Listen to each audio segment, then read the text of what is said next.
It's 6 a.m. on a Tuesday. A young professional walks into a brightly lit, neon-accented office. The espresso machines are humming, indie pop is playing, and there is a palpable, infectious energy in the air. For the people working here, this is a movement, a place where they are going to change the world. By 6 p.m., the illusion evaporates. The music stops, the power is cut, and that employee is quietly packing their desk into a cardboard box. The man who engineered this exact psychological experience is Adam Neumann. WeWork functioned as a massive transfer of wealth, where a man sold the concept of belonging to thousands of believers and left them with nothing but empty desks and worthless stock. Neumann was raised on an Israeli kibbutz in the southern part of the country. Growing up in this environment, he learned how communal living functions, observing the mechanics of shared resources and collective identity. Upon arriving in New York as an ambitious 20-something, he struggled to find his footing. One of his early ventures was a company called Crawlers, which attempted to sell baby clothes with built-in knee pads. It failed. But in 2008, amid the financial crisis, commercial landlords were sitting on massive amounts of vacant space. Neumann and his co-founder, Miguel McKelvey, saw an opening. They started a sustainable shared workspace called Green Desk, which they eventually sold to fund the creation of WeWork in 2010. Millennials entering the workforce were isolated. They looked past the high cost of a desk because Neumann convinced them they were joining a tribe.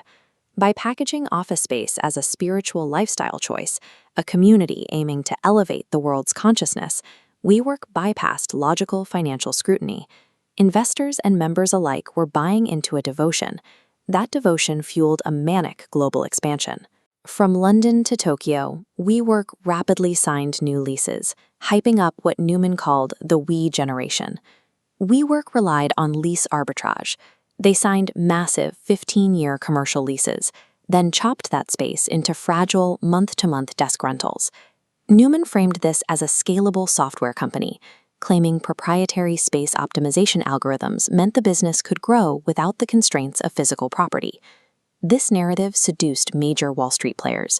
Most notably, it hooked Masayoshi Son, the head of SoftBank's massive vision fund. SoftBank poured billions into the company. Between 2017 and 2019, the influx of venture capital pushed WeWork's valuation to a peak of $47 billion.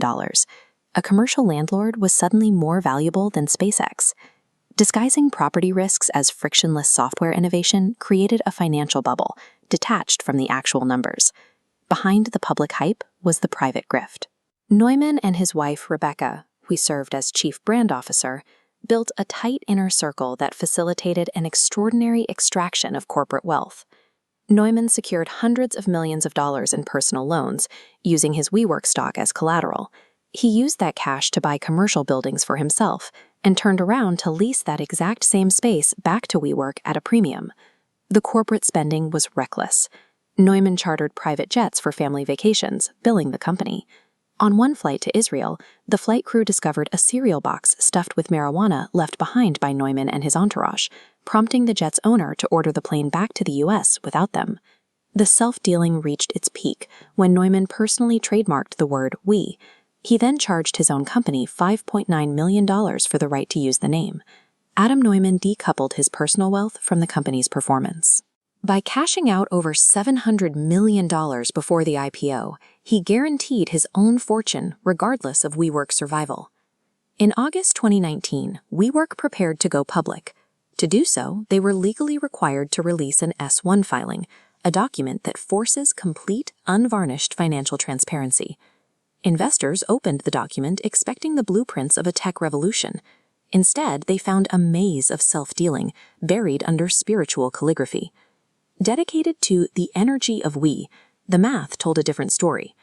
Looking at this chart, their cash burn is clear. WeWork lost $219,000 every single hour, a devastating $1.3 billion loss in one quarter. The markets reacted with alarm. The $47 billion valuation evaporated, plummeting to $8 billion in real time. The IPO was canceled. A single legal disclosure proved more powerful than a decade of marketing.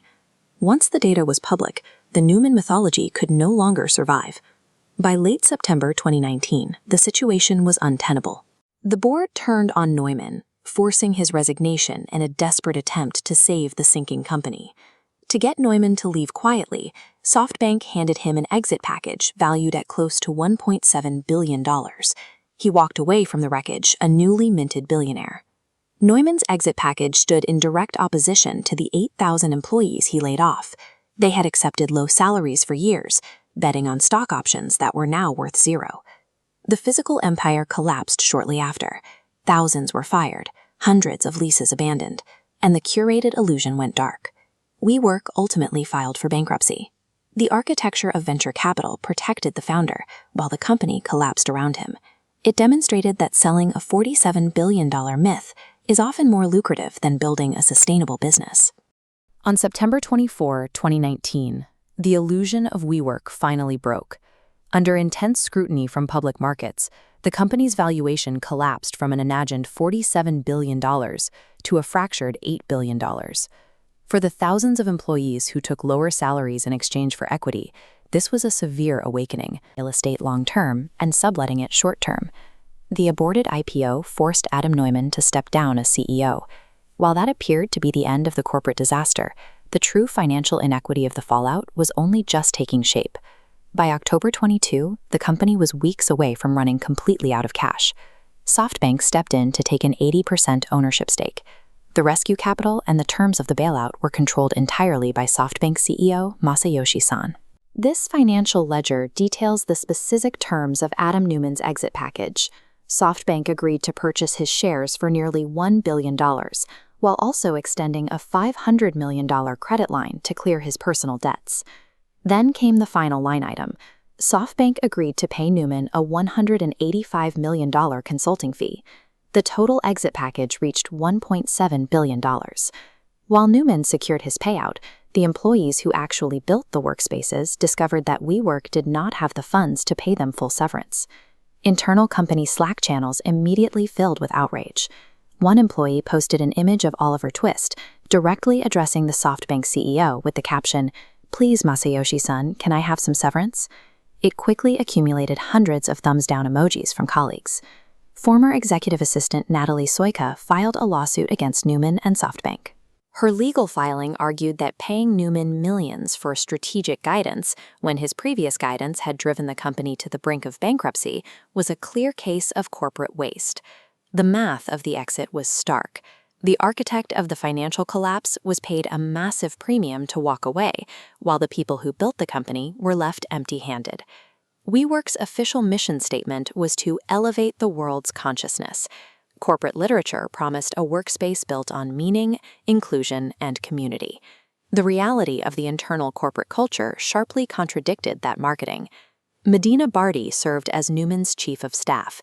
According to a lawsuit filed by attorney Douglas Wigdor, the professional dynamic shifted drastically when Bardi informed Neumann she was pregnant with her first child. The lawsuit details allegations that Neumann routinely referred to maternity leave as vacation or retirement, and openly made disparaging remarks to Bardi and other staff regarding her pregnancy-related weight gain. Following her maternity leave for her second child, Bardi alleged she was demoted. Her role was given to a less qualified male employee who received 3 times her salary for performing the exact same job. The legal complaint noted that Bardi's experience was part of a broader pattern of systematic marginalization, claiming female employees across the company were consistently paid less than their male counterparts. SoftBank's $1.7 billion exit package effectively rewarded an executive who demeaned pregnant staff and presided over a culture of systemic marginalization. The consequences eventually scaled from individual executives to the broader workforce. On November 21, 2019, WeWork abruptly laid off 20% of its global staff, 2,400 people. A corporate spokesperson stated the cuts were required to create a more efficient organization. For many of the terminated workers, that efficiency meant receiving a severance package equal to less than a single month's salary. The financial damage compounded. Because the highly anticipated IPO had been canceled, the stock options that employees had accepted in lieu of higher wages were now completely worthless. Watching the fallout, SoftBank CEO Masayoshi Son offered a brief, detached public statement, telling a reporter that it is not unusual for technology disruptors to experience growth challenges. Those growth challenges were paid for by 2,400 workers. Their livelihoods and equity were liquidated to balance the ledger. Neumann did not disappear. By 2022, he re-emerged in Miami. He utilized the cash extracted from the SoftBank bailout to rapidly acquire thousands of apartments, pivoting into a major residential property investor. His new real estate portfolio caught the attention of Marc Andreessen, co-founder of the venture capital giant Andreessen Horowitz. In August 2022, the firm announced a $350 million investment in Neumann's new residential housing startup, Flow. At the time, it was the largest single check Andreessen Horowitz had ever written. It was handed directly to an executive who had just vaporized billions of dollars in market value and oversaw mass layoffs. Neumann's immediate return clearly demonstrated the reality of the tech sector. Failure carries no lasting professional consequences if an executive retains enough capital and the right industry connections. Why does the venture capital ecosystem actively reward a founder with a documented history of corporate destruction? This flowchart visualizes venture capital's cynical metrics. The system ignores ethics, prioritizing the ability to drive audacious scale and media hype.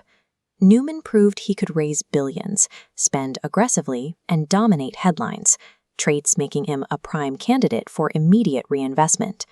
The insulation of the elite class is absolute. While founders use their extracted wealth to reset the board and secure new funding, their former employees are wiped out, forced to start over from zero. Unless the foundational metrics of venture capital shift away from hype and destructive scale, corporate missions will remain little more than marketing copy, and the workforce will continue to bear the risks.